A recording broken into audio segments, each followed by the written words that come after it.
વરસાદને લઈ હવામાન નિષ્ણાત અંબાલાલ પટેલે આગાહી કરી છે।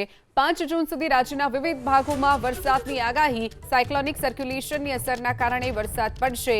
પંચમહાલ, અરવલ્લી, સાબરકાંઠાના ભાગોમાં વરસાદ ખાબકશે તો 7 અને 8 જૂને દરિયાકાંઠાના વિસ્તારોમાં વરસાદની શક્યતા વ્યક્ત કરવામાં આવી છે।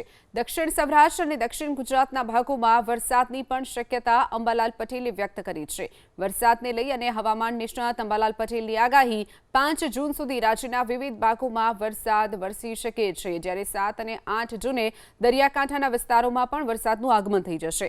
પંચમહાલ, અરવલ્લી, સાબરકાંઠાના ભાગોમાં વરસાદ ખાબકશે। સાયક્લોનિક સર્ક્યુલેશન સક્રિય થતા વરસાદ વરસશે તેવું પણ અનુમાન અંબાલાલ પટેલે વ્યક્ત કર્યું છે।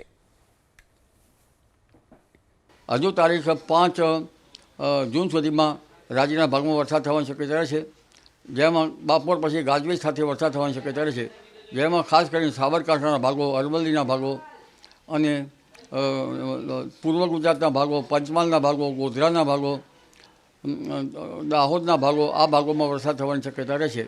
વડોદરાના કેટલાક ભાગોમાં પણ વરસાદ થવાની શક્યતા રહેશે, એટલે ખાસ કરીને ઉત્તર પૂર્વ ગુજરાતના ભાગોમાં વરસાદ થવાની શક્યતા રહેશે। અન્ય ભાગોમાં વરસાદ ઓછો રહેવાની શક્યતા રહેશે। તારીખ 5 તારીખ પાસે તારીખ 7, 8માંથી વરસાદ થશે, પરંતુ એ વરસાદ લગભગ દરિયા કિનારાના ભાગોમાં થવાની શક્યતા રહેશે।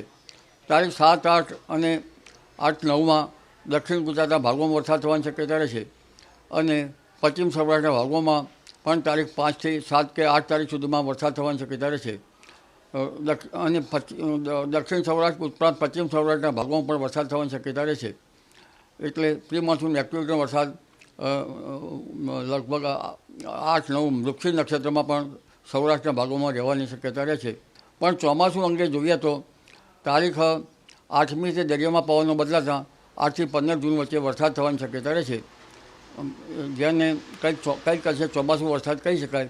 પરંતુ સારો વરસાદ તો એક અણધાર્યો વરસાદ 20 જૂન બાદ થવાની શક્યતા રહેતા 20 થી 28 જૂનમાં સારો વરસાદ થવાની શક્યતા રહેશે।